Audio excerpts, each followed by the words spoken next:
And Chrissy man. oh, jeez.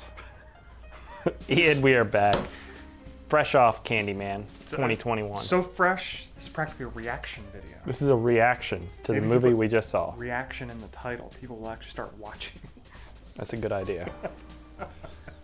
We just got back from Candyman. Yeah.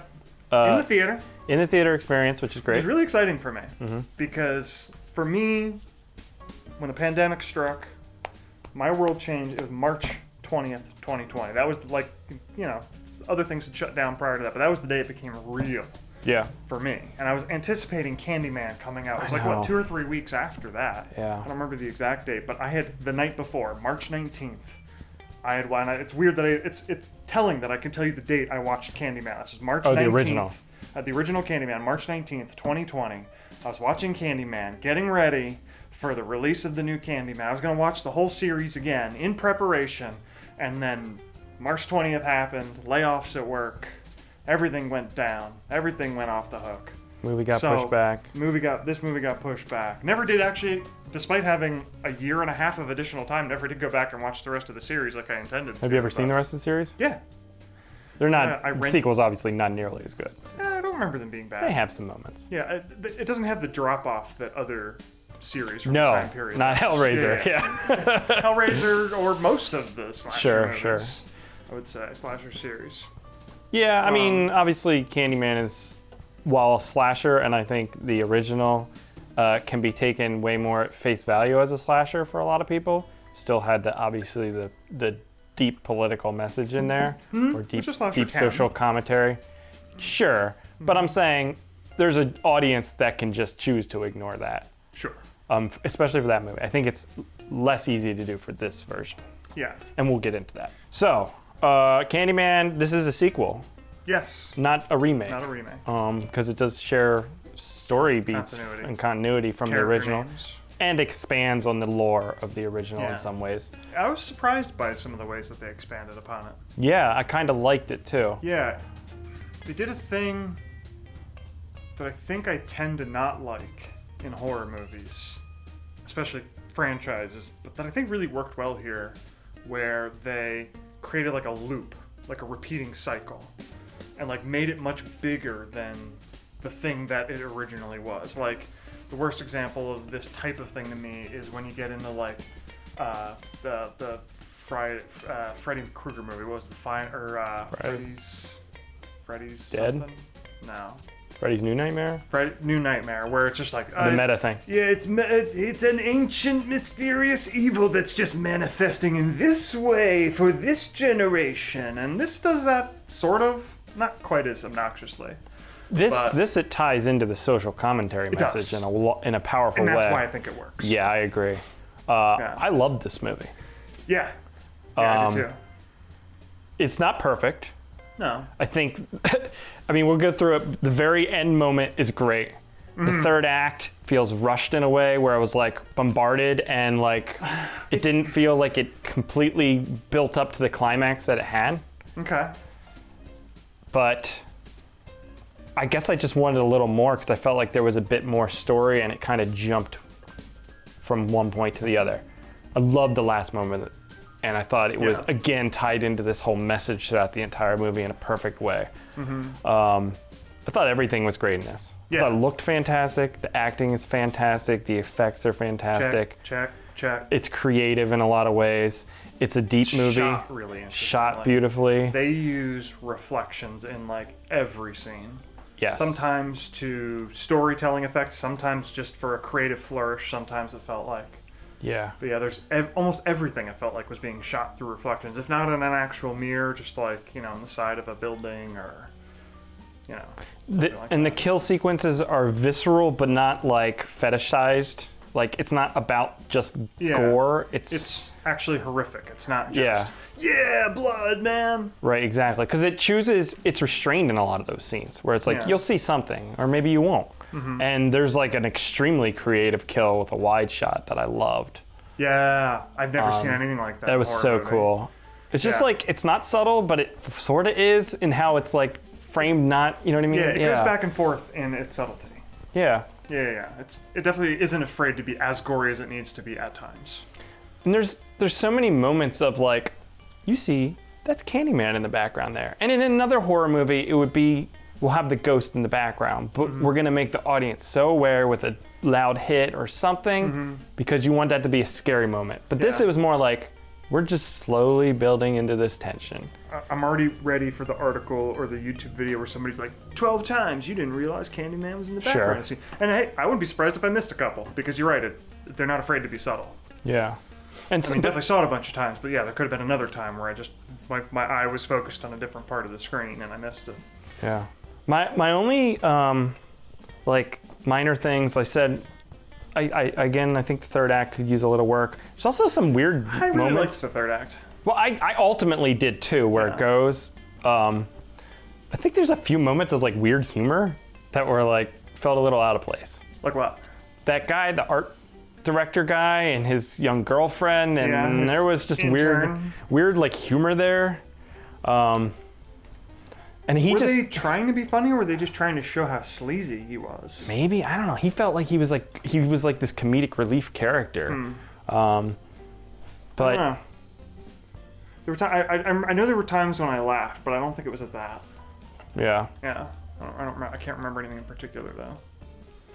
So yeah, this is a complete package for me insofar as it is on the surface, a good just horror movie, but also deeper themes and a way more thoughtful, contemplative movie in a lot of ways. Matched with really great filmmaking. Yeah. It's not overly subtle in its themes. Not at all this time. Which I'm okay with. I think it works. Well, so yeah, no, I think it's great because I think the very last scene in the movie literally points to the audience and says, how are you going to react to this? Are you going to take this message that is so prominent in this country and needs to be spread around? Or are you just going to take it at face value for this entertaining horror movie? And I think that going back to what we were talking about before about the cycles, where Candyman isn't the one thing. Because we kind of get introduced to a backstory for Candyman. And I'm like, wait a minute, I didn't think this was supposed to be a reimagining, because that's not the backstory of Candyman that I remember. Yeah. And we come to find out that, what we heard about was just one of the cycle that happens. I don't think they say a specific number of years, but let's say every 20, 30 years, something like that. It's just and we do end up hearing the original story of Tony Todd's Candyman and several others. And we see, okay, well, now we're getting back into a cycle. And because that ties into the fact that all these things that they were talking about in the first Candyman movie, even though that was, 30, 40 years ago? When did Candyman come out? Yeah, was it mid-90s? I thought it was older than that. No, it's in the 90s. 90s? Sure. So, okay. I guess, 93, 95, somewhere like that. 25 to 30 years old, but nothing's really gotten better. I mean, maybe certain things have gotten better, but other things kind of the point, right? Yeah. Yeah. I thought one of the best magic tricks this movie pulls that so many other movies attempt and fail at is it really captures a sense of something old. Contrasted well with the newness of certain aspects of Chicago, because the setting of Chicago is so important too. Yeah. Both the franchise and this movie, but there's some great scenes where you're seeing old Chicago in the foreground and new Chicago in the background. The skyscrapers and the building, towering over this abandoned projects. Talking about arcade that are fenced off. Right. And it plays in both of those worlds. It's not like we did an intro of the old look for the fans, but now we're jumping into a new thing. I like the visuals there. It tells a lot. I mean, obviously gentrification, a big part of this storyline. Tying that to the character's art was very interesting. I do think, and not freeing him from that cycle. Right, for sure. Yeah. I appreciate the boldness of the message for this. Yeah. Especially in such a polarizing time. Because like I said... it wasn't afraid to point a lot of fingers, too. It wasn't just this one thing is the problem. Right. Yeah. No.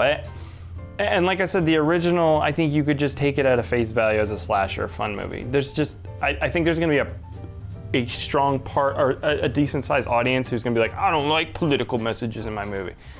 And well, then this is not a movie for you. Yeah. I do. I like the thoughtfulness that brought forward, and I liked how this kind of interweaved in everything. And of course, that existed, and anybody who's going to make that complaint is going to ignore the fact that existed very much in the original Candyman. Sure, if you, and maybe I don't think I would have gathered all of that when I saw Candyman when I was in high school, probably, and I'd rented it at Blockbuster in the early 2000s. But I also didn't have context necessary to truly get that movie at the time. I also didn't really have access to the context to understand that movie at the time, but now we know better, right? Because of the internet, we see things we never saw in communities we've never lived in. And I guess, to be fair, I do now have a lot of more experience being in neighborhoods like that from jobs I had when I was in my 20s.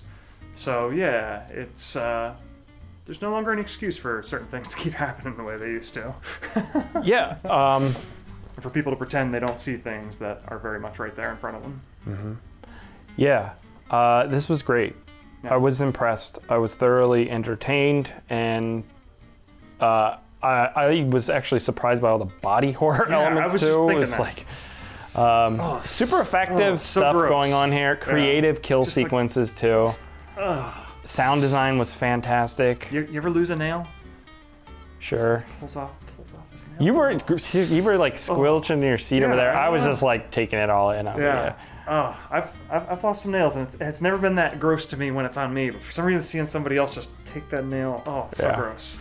Yeah, man, this is a good time. Yeah.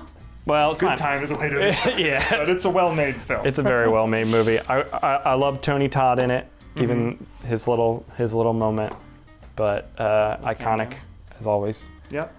And yeah, if you like thoughtful horror movies, this is one to check out for sure. So Candyman in theaters, go see it. There was not enough people in that theater. No. And people walking in the end credits for the next movie. It What the was hell so that weird. going I don't know what that was Like, I about. feel like the usher had let them in. Yeah, Why like- would you even want to walk into a movie that's still doing its end credits, where you might have It's so something weird. spoiled for you if there's like a post-credit scene or something? It There wasn't was- a post-credit scene. It was but weird. Very bizarre. Never seen that happen before. Apparently, movie theater industry's hurting, folks. Yeah, I guess so. That's what we said when Trying we to went cram in. people in quicker and quicker. All right. That's going to do it for Candyman. We'll catch you here next time, guys. Candyman? Candyman. Good.